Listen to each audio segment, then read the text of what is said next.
Good evening and welcome to Your Health 360. My name is Jacqueline Adebija and you're listening to Invicta 98.9 FM.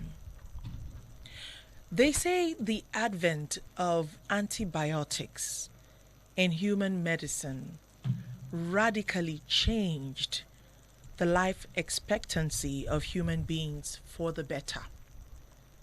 But since I think the 1920s or thereabouts, when penicillin was first discovered, there has been kind of a decline in discovery, which is why a lot of people, health professionals, and concerned stakeholders say or opine that human beings should treat antibiotics better.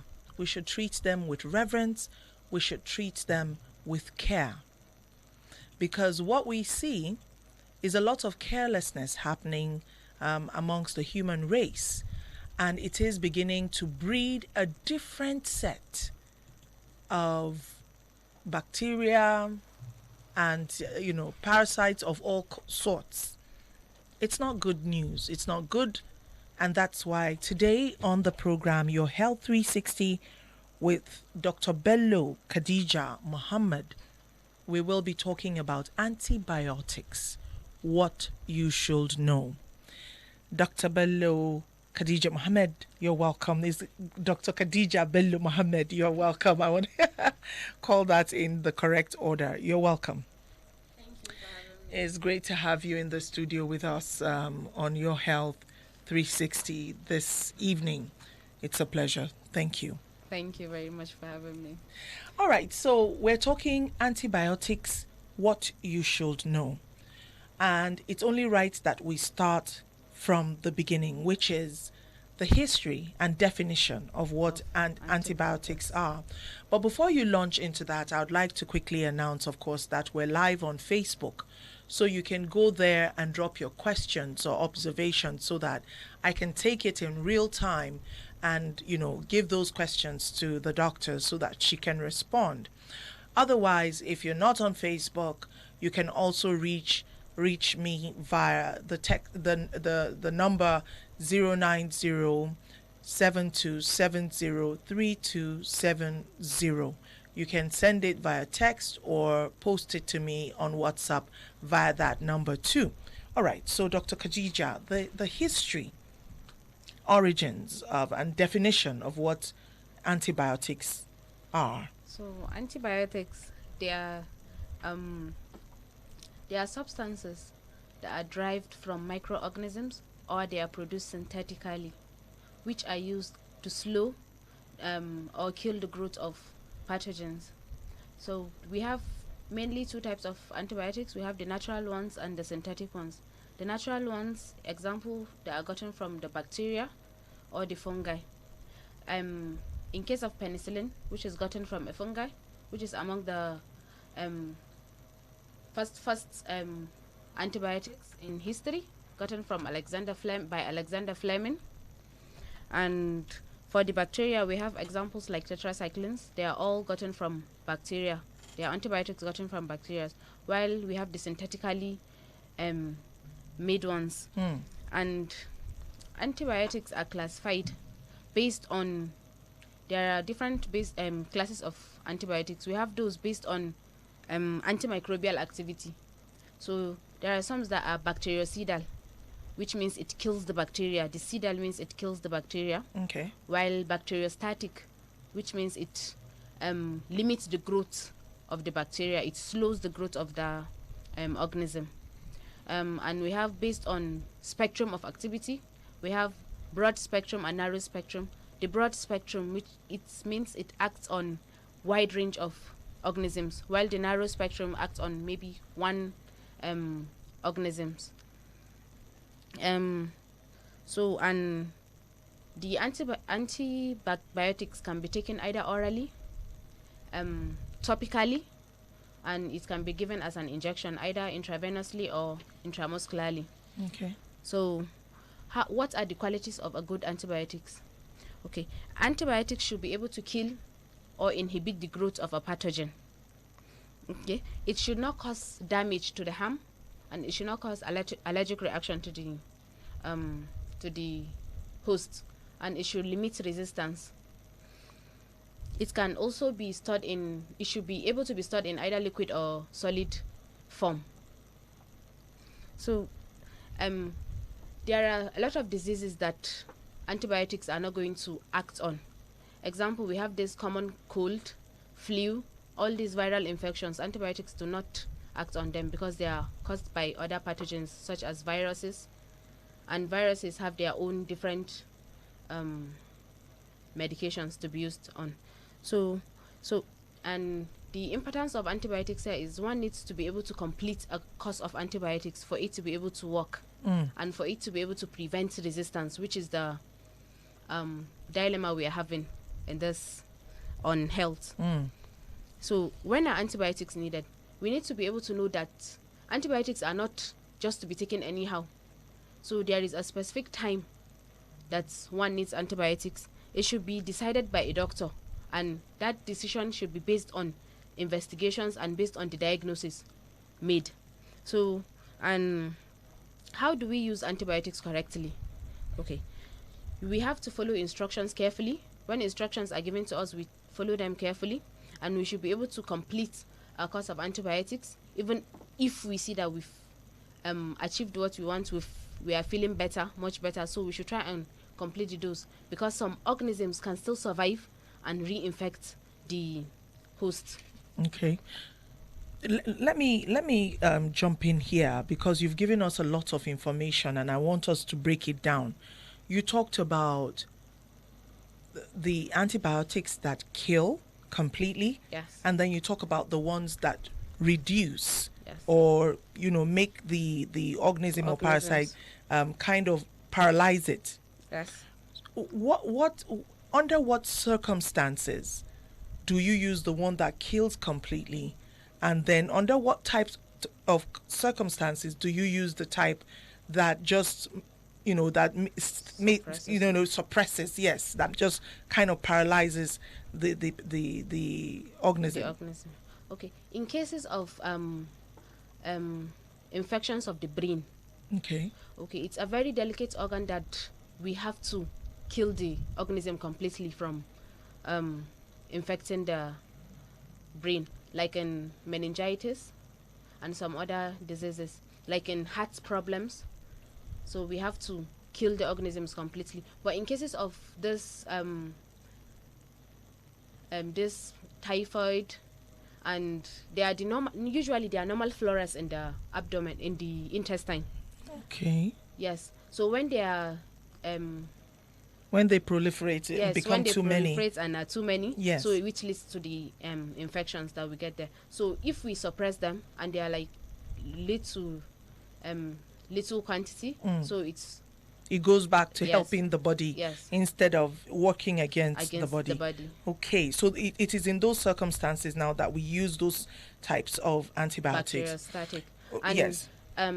Why we do so? Because when we use bactericidal in instances of the normal bacteria, they are going to kill all the bacteria, and then some bacteria are just waiting for the place to be empty, so that they are going to start their own proliferation and then infect the host. As in cases of, there is this pseudomembranous colitis, which occurs when there is over treatment of the host and all the gut floras are eliminated, so it's going to start proliferating. The Clostridium difficile is going to proliferate and cause pseudomembranous colitis. Is also a form of diarrheal diseases. Yes. So it's like the bacteria that we have in our tummy kind of balances each other. Yes. So when in the absence of one, the other could become harmful yes, to the body. Yes. So you use those static ones, static to limit antibiotics yes, to just suppress. balance it back. Yes. Okay, now we're beginning to get the picture. All right, so let's go to another information that you gave us. That is, we have broad spectrum and narrow spectrum antibiotics. Yes. What do they do? Like, what's the difference between the two? Okay. for broad spectrum antibiotics, what we should know here is it acts on wide range of organisms. Okay, like you see, in case of, you see, one is going to be like, said, I have typhoid, and then the doctor prescribes amoxicillin for me. Okay, I have upper respiratory tract infection, and I've been given same drug as in the one given to me during typhoid. So Right. the organisms are similar, but it's the place where the organisms act that is different. Like in typhoid, it acts on this intestine, and upper respiratory tract, it acts on the The respiratory system. the lungs, The lungs, and the throat. and all Yes. of that. Yes. So you see, and it's organisms that the medications act on those organisms. So you see, it's kind of a wide spectrum. It does not act on only one One organism. organism. Yes. Right. Okay. And for the bacterial, sorry, The broad spectrum. for the narrow spectrum. For the narrow pardon. spectrum, you just explained the broad. Broad, yes. So the narrow spectrum now. Yes, narrow spectrum means it acts on only one kind of bacteria, one kind of organism per se. So which means if this is, okay, like in malaria now, okay, the drugs we use in treating malaria are different from the drugs we use in treating other medications. We cannot use the drugs in treating typhoid or maybe meningitis to treat malaria. Malaria has its own specific drugs that act on it, which is the anti-malaria we use. Right. Yes.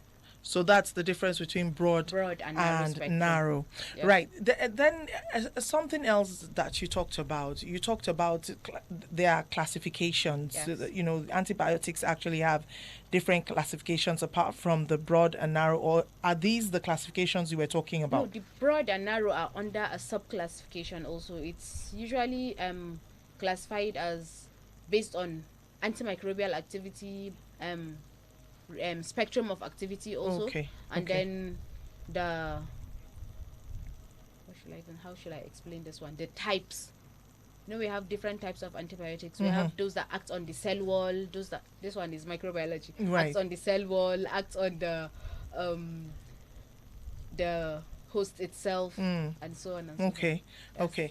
So right now in the world, which is why we're even talking about antibiotics and what we should know, Yes. why we shouldn't do some things that we do, and why we should ensure that we do some other things, is because we seem to be having a growing list of diseases, I beg your pardon, that we thought as the human race we had overcome. But now we're seeing them coming back with full force, and they're not responding to these antibiotics the way they should. Yes. I mean, it was, for me, kind of shocking to realize that we even have like a super bug gonorrhea that is back right now. And you know how people used to joke in those days, I don't know if it's still a running joke, they will say, if you're a guy and you've never had gonorrhea, you're not a guy. Yes. But now, you know, in those at that time it seemed funny, because everyone knows, you know, that there's a cure for it. So, you know, of course you're going to go through some pain and then you'll be cured. But now we are seeing a special type of gonorrhea that is resisting the formerly known paths of treatment.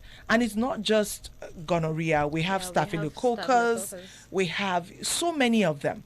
And that is why you go around town and hear, you know, the charlatans, these people who go around, they're particular about staphylococcus. They will say staphylococcus, it will cure you of staphylococcus, because they know that a lot of people have this problem with, you know, completely clearing staphylococcus from their bodies, either as a UTI or whatever. But there's a growing list of diseases that are resistant now to known methods of treatment. So, Dr. Khadija, what are we doing wrong? Okay. So, what usually leads to antibiotic resistance is the antibiotic misuse. And antibiotic misuse may produce a serious effect on health. As a lot of people now just frequent the patent stores to go get medications. Okay, immediately you feel ill, you just go to the pharmacy, give me this, give me that. Some people will go to the pharmacy. Some might even go to the doctor and be like, doctor, I have typhoid and fever, without telling the doctor what you really have, what are the symptoms we are going through, so that the doctor will be able to diagnose you well. So what we do wrong usually is we don't go through the right channels. We don't go to the hospitals. A lot of us don't like going to the hospitals, and I don't blame them. Okay, there are a lot of queues, a lot of protocols to be undergone in the hospital, so everybody wants a shortcut. So, but if we can be patient enough to go to the hospital through the right channels, investigations are done, the right diagnosis is done, and then the right medication is given and course is completed, then we are going to limit a lot of this resistance we have. Okay. Yeah. And Well, just let me hold Okay. you there. Do not forget what you're about to say. I want us to go on a quick commercial break. We have to do that at this point. And when we get back, we'll still be with Dr. Khadija Bello Muhammed. She will be talking to us about antibiotics and what we should know. Stay with us. We'll be right back.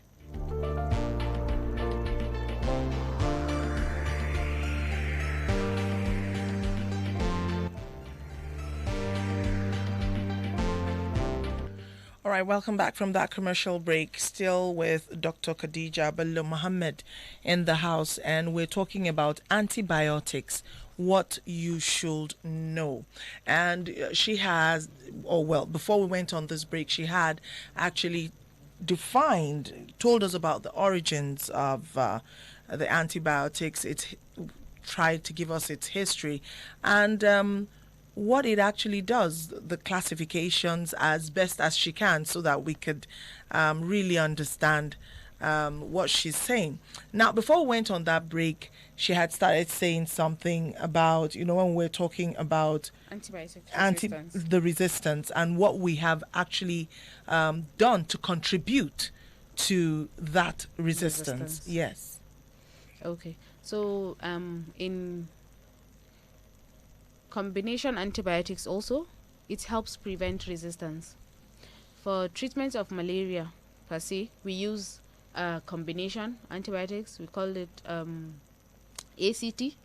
ACT is a combination of two drugs. We have a lot of combinations. We have artemether, lumefantrine, and some others. So these two medications used can prevent the development of resistance also.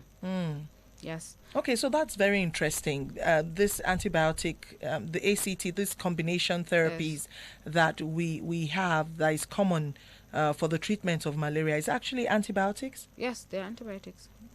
Didn't know that. So now we just got new information that the artemether that we talk about, lumefantrine and the rest of them, are actually antibiotics. I didn't know that. I'm sure a lot of us didn't. But it's great to know. Go ahead, Doc. And in some other diseases, like in treatment of tuberculosis, we also use combination of antibiotics also. So it's all leads to prevention of resistance. So this is the prevention now. Yes. But what are we doing that is increasing resistance? You talked about not just prescribing, self-prescribed. Prescription.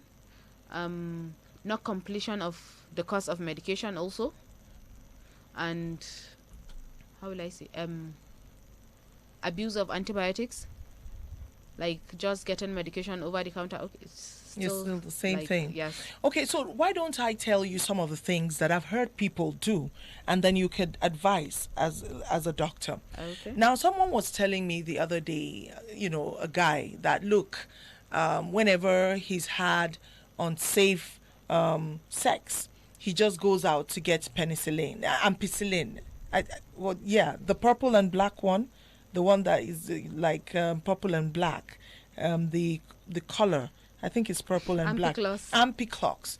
That he just goes and gets that one and he's good to go. And I was saying, this is really dangerous. But he said, no. It's never failed him. Why should he bother? So who has it right between me and this person that I'm talking about? You have it right. Because he doesn't even know what's wrong with him in the first place. It can just be a simple UTI He that he's doesn't having. even know if he has anything. He just buys it as prevention. Or he's trying to like, and it does not protect STIs, sexually transmitted diseases. I'm sure that's what he's trying to prevent. Maybe he's saying, okay, because of it's antibiotics, it acts on maybe the gonorrhea, Right. so he's trying to like treat the gonorrhea. So he'll just go and get ampiclos, because a lot of people do that. They'll tell you that you just take antibiotic, okay, it's going to clear this for me. So it's better for him to go to the hospital so that we'll see what is wrong with him. He might be having UTI, he doesn't even know. But then, okay, I'm just trying to okay, if he's preventing gonorrhea, is he trying to prevent HIV with it? It cannot prevent that kind of STI. Right. So you are on the right. We had a very long argument about this, I'm telling you, doctor. And he was like, it's never failed him before. He just goes right out. I didn't even bother to ask, how long do you even take it for? And does this mean that if you have unprotected sex today, you have it tomorrow, you just keep taking ampiclox for the rest of your life? And I don't even think he's going to complete the course of standard antibiotics, maybe of 5 to 7 days. Right. I don't think. I don't even know, but I can tell you that a lot of young men, I mean, this, oral history, this is what men have passed down to men, to other young men through the ages. And we have a lot of people abusing. Yeah, not even only men, even at home now. A simple boil is going to come out on your face. And I'm sorry, mothers, a mom is going to, Jacqueline, just go and take ampiclos. Jacqueline, ampiclos. Yes. Go and take ampiclos. Go and do this, go and do that. And which is not proper. Some of these boils are just self-limiting. A lot of these diseases are self-limiting. Okay, I'm having cough today. Okay, go and buy this. Go and buy this ampiclos. Go and buy this medication. It's going to cure your cough for you. And which are just waste of time, leading to a lot of resistance. Another thing that I've seen a lot of people do, and I honestly, at this point, I'll have to raise my hand and say I'm also guilty, is to have had a boil and then, instead of even swallowing the drug, you open it and pour it on the wound. You're just wasting the medication, actually, because it's not going to do anything. But sometimes you see it dry. So does that mean that, like, I don't know. I know it's usually wrong. going to dry off with or without the medication. So doing that, some people will just believe this is going to work, and then it's going to work for them. Then they will be like, okay, it's the medication that is actually doing this for me. But sometimes it's just the natural history of the disease itself. Yes. Okay, so something else again that I would like to bring, out and for us to talk about is antibiotics to kids. I remember seeing the first time in my life that I heard that an antibiotic such as even tetracycline is not supposed to be given to a child for a certain, maybe I think age group. A certain age group. Yes. I was surprised. I mean, I actually saw someone's teeth and I was like, how does one's teeth get to be like this? Yes. And luckily for me, there was a doctor close by and part of my circle, and he said, well, that could actually be something that she cannot take, deal with anymore, because she was given some types of antibiotics when she was younger. Yes, this is true. Yeah, it's really true, because kids are not small adults, because a lot of people will say, okay, this baby is not feeling fine, you just share medication that is supposed to be for an adult for the kid, which a lot of side effects can go on. A small child is a growing child, so everything in his body is still developing. So at that stage, a lot of harmful effects of the drugs can act on the child, especially for that of tetracycline, which affects the teeth. Thus during sorry. No, it's okay. Go ahead. During this teeth eruption, so around the age of 6, that's when children start the teeth eruption. A new teeth is going to come out. So during that process of another teeth coming out, right. So it can lead to the effect of that drug on on the that baby. part of development. Yes. Well, another one I would like to ask you about, and this is because I've actually read up and I saw once in literature of ciprofloxacin that it's not good for children because it actually stunts growth. And there are also some other disadvantages to it.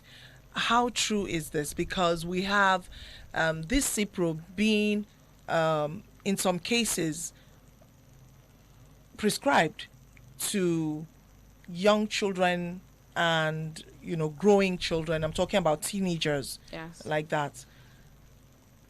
For in cases of teenagers, their growth has already, it can be prescribed to teenagers because there is a limit to the stunting of growth. Okay. As we say. Okay. In children, we usually don't a lot of doctors don't usually prescribe these kind of drugs to children unless its benefits outweighs the risk. In cases of maybe we tried other classes of antibiotics and then the patient is not responding to, so we have to try and see that we use the appropriate antibiotics for it. Some of the diseases we have to do culture, and during those cultures we are going to subject the organisms to different antibiotics and see which of the organism is susceptible to that antibiotics. So if it's ciprofloxacin and we don't have any other choice, so we don't have any other choice than to use the antibiotics, but then we are not going to use it like for a very long time, and just a single use of like a one course of use of antibiotics, that cipro is not going to cause stunting of growth. It has to be a repeated use. Okay. Yes. Okay. Before you begin to see that those adverse changes. Right. Yes. Okay. All right. I'd like to open up the phone lines. As the calls are coming, we'll be taking them. But I would like to acknowledge Ibrahim Muhammed KD. Good evening to you. Well, I appreciate that you're enjoying the program. Washington, Georgia, Yuba, I see you. Thank you very much. Mubarak Jibril Malam Himma, good evening to you too. Well, these are the only people who have responded on Facebook. I'm waiting for more comments. Or if not on Facebook, then you could call us right now because the lines are open. And the numbers are 081 40,000 989. Once again, 081 40,000 989. Then we have 070 87 800 989. Once again, that's 070 87 800 989. All right, let's go take your call now. Good evening. Hello? Unfortunately, I think you couldn't hear us, but the lines are open. Let me come back to you, Dr. Khadija, and ask you why on some... Okay, we have another call. Hello, good evening. Hello, good evening. Yes, you're welcome, sir. Yeah, thank you very much, and thank you for having me on the program. You're welcome. My name is Dr. Francis Oseke. Okay. I'm calling you from Khadija. You're welcome, Dr. Francis.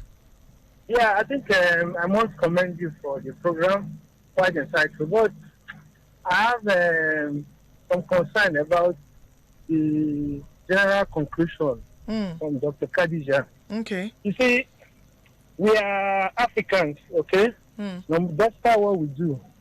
We still maintain the fact that we are Africans. And there's something we call African traditional medicine, which in most cases takes care of these unconventional methods of treatment that you can't find anywhere in the books. Now, when you say, for example, when you mention where you use ampiclox to put on the boil, and the boil dried up. Yes. And the counterclaim is that we are just wasting the medication, that it does not work. I've also used the close-up on the boil, and the boil dried up. And I can't find the boil anymore. It means that the close-up have been able to take care of the boil. So when we have this kind of things, it takes us back to the roots of the African traditional medicine, which I think in most cases is not accepted in the conventional medicine. But it doesn't rule out the fact that it does not work. It works, but it's not been accepted. Maybe because of there is no scientific evidence as to how the mechanism or cause that actually get the boil dried up. So while we are making general statement that this is actually not correct, is not working, we should also know the fact that some of these things work, but there are no empirical evidence as such. There is no logical explanation as to how it works. So in my own way of contributing, we should rather not be too confident in our general statement by totally condemning this unconventional ways that has over the time proven to be effective. Although there is an abuse to it because there is no mechanism as to how it works. But we should not also rule out the fact that it does not work. Aside that, I must commend, I've learned quite a lot from Dr. Khadija and you, the anchor. Thank you once again. The name is Dr. Francis from Kariji. Dr. Francis Oseke, you said? Oseka. Yes, thank you so much. It was great having you call in. We look forward to the day when Africa, we can begin to do experiments on things like this and understand why it worked so that we can forge our own path. I'm an Africanist. I look forward to that day. I actually do. Thank you very much. You're welcome, you. Thank you so much. Yeah. All right, still taking another call this evening. Dr. Khadija, I'm sure you can hear? Yeah. Okay. So hello, good evening. Hello, good evening. Hello, good evening. You're welcome. Good evening, doctor. Go ahead, sir. I'm from Alabama. Sorry, sir, I can't hear you very well. Yeah? We can't hear you. You're not clear. Yes, I want mine is a question. Yes, go ahead, sir. My question is that the last call have your line isn't clear, sir. We can't hear you well. But what I want to ask is this. Are you with me? Hello? I can't get you. I can't get you clear, sir. Please try again. Let's take another call. Hello, good evening. Good evening, ma'am. Good evening and welcome. Go ahead, please. Does antibiotics bring about toxin in the body? Do they bring about toxins in the body? Toxin, yeah. Okay. All right. Thank you. Alo is my name. Alo. Okay, Alo. Please, can you help me text your number and WhatsApp? I want to discuss with you about marriage. Okay, thank you very much. I will. I'll call it out now. Number, okay. All right.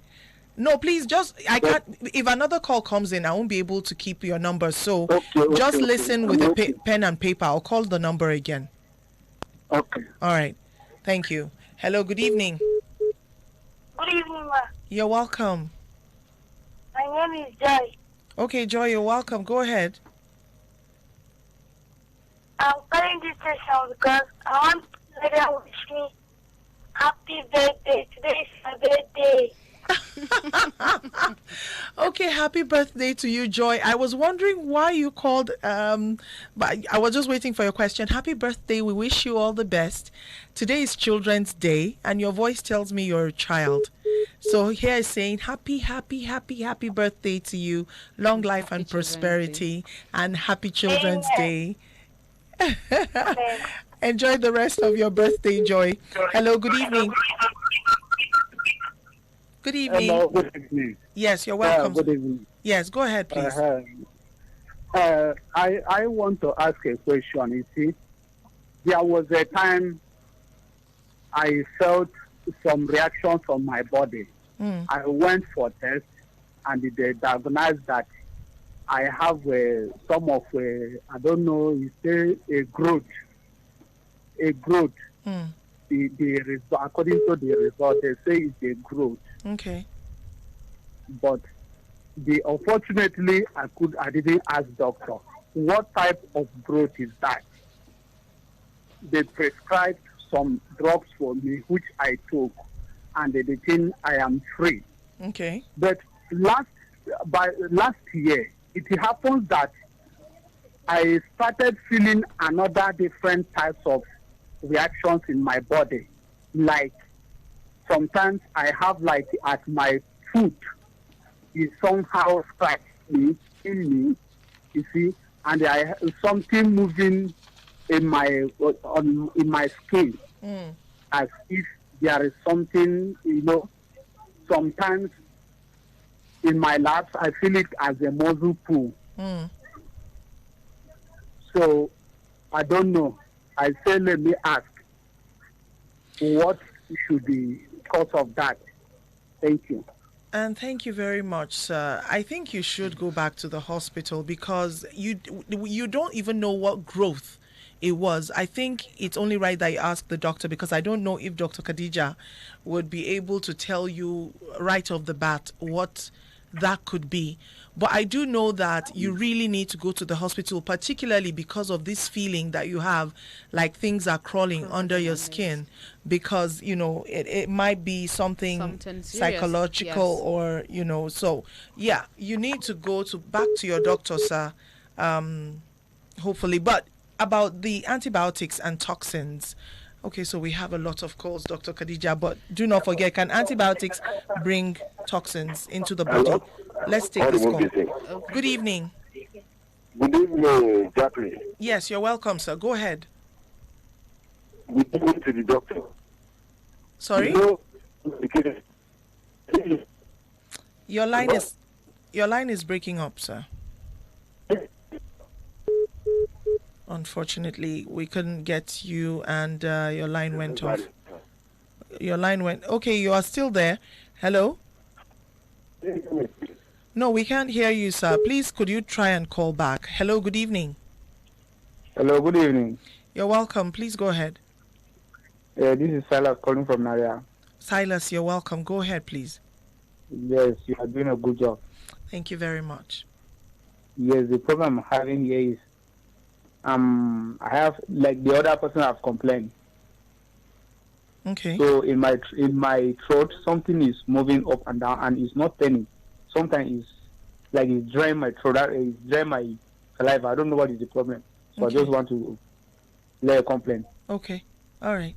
It goes sometimes like something is coming out from my mouth, but whenever I ask somebody to look into it, I say, did they see anything coming out? They said no. I don't know what is the problem. Okay. And you've not been to the doctor? Yes, I've been to nursing home for quite some time. I've complained, they prescribed some medication for me, but up now, nothing to say. Okay. All right. Dr. Khadija. Okay, then you need to go back to the hospital. What we try to advise people now is there shouldn't be any telemedicine, since we don't do telemedicine here in this part of the world. So I can't really say this is what's wrong with you, because I have not seen it. I've not understood what you said. So I can't really say this is what's wrong with you and this is the medication I'm going to give you. And the best place for you to express your feelings are in the hospital. A doctor is going to see you physically, and then he's going to examine you. Investigations are going to be run, and then we'll know what's wrong with you before putting you on any medication.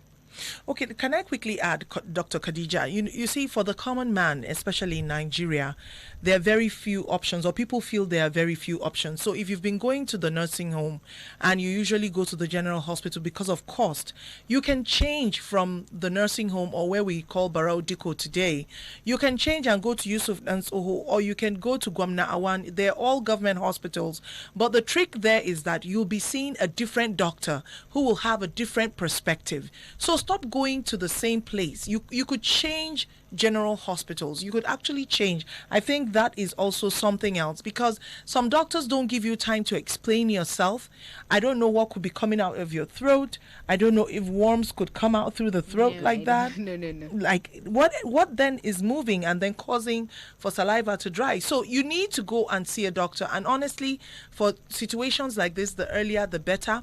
But if you've been going to one particular general hospital or public hospital, And then you're not satisfied, change that general hospital. You still have options, because chances are you will meet a different doctor who is coming from a different place and will probably view your problem from a different perspective. We don't need to see the same doctor over and over and over again.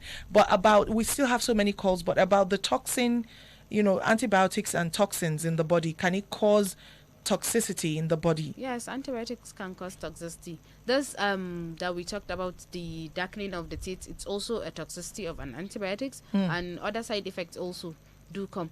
It's just as other drugs cause side effects, antibiotics also cause side effects. They have other side effects like nausea, vomiting, this reinfection that I said, and then this new infection due to lack of bacterial gut floras also, and the stunting of growth also. They are all forms of toxicity of antibiotics. Okay. Well, still taking your calls. We can take a few more before we have to go. Hello, good evening. Welcome, good evening. Can you hear me now? Yes. Good evening to the guest. You're welcome, sir. Go ahead quickly, please. Yeah. From what the doctor said, I can see practically that he's against self-medication. But what if you're a bit far from the town or from the pharmacy where you can buy drugs? Like in the case of pain reliever and other things, how hazardous could that be? Because there are some pain reliever you can take, or some anti-malaria you can take, that you can get a bit relief before you finally go to the hospital. Is she also against taking all those anti-malaria and pain reliever as well? No, she's I want against. the doctor to shed light on it. Okay, she will answer, but I've been sitting here with her.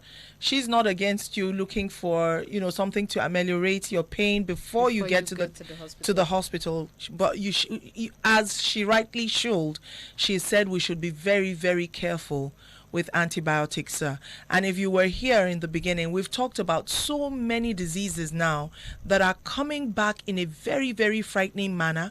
They're not responding. As a matter of fact, for me, it was eye-opening to learn that artemether and lumefantrine are actually antibiotics. But you do know too, sir, that right now, because it begins to make sense why we're using some antimalarials now and they're not working. Many times you find people going back to the queens to deal with, and these queens have been known to have some serious side effects more than these combination therapies. So it says a lot. At this point, we cannot take any more calls. The calls are coming fast and furious, but once again, time is not on our side. Dr. Khadija, in closing, what are some words of advice that you would give us? But before then, I would like to acknowledge Joseph Devil. I see you. Good evening to you too, and thank you for listening and staying with us. I promised to call out the number, and the number is 090-7270-3270. I'll call it again after Dr. Khadija submits her final word. Okay. My final words say, please, when you are sick, try as much as possible to go to the hospital and use antibiotics correctly, and try as much as possible to complete a course of antibiotics, even if the symptoms have subsided. Do not take antibiotics prescribed for someone else. Do not share antibiotics with others, because some people have a habit of, okay, you're having this, come let's share this antibiotics, it's going to work for us. Yes. And do not save antibiotics for later. As in the liquid antibiotics, when they are open, usually their shelf life are within those 10 days, and they are going to get expired. Mostly the liquid ones, the suspensions for children. Yes. So we shouldn't save them for later. No, you can't save even them for when later. they're in the fridge or freezer. No. We there shouldn't. are time limits for them. Yes. Okay. All right. So what about the ones that we drop in the eyes and all of that? They also have time limits, right? No, they have a long duration, so you can save them for like but you have to be sure it's the same disease you are treating. You cannot just be treating one with the same eye drop. Yes, with the same eye drop. Right. Yes.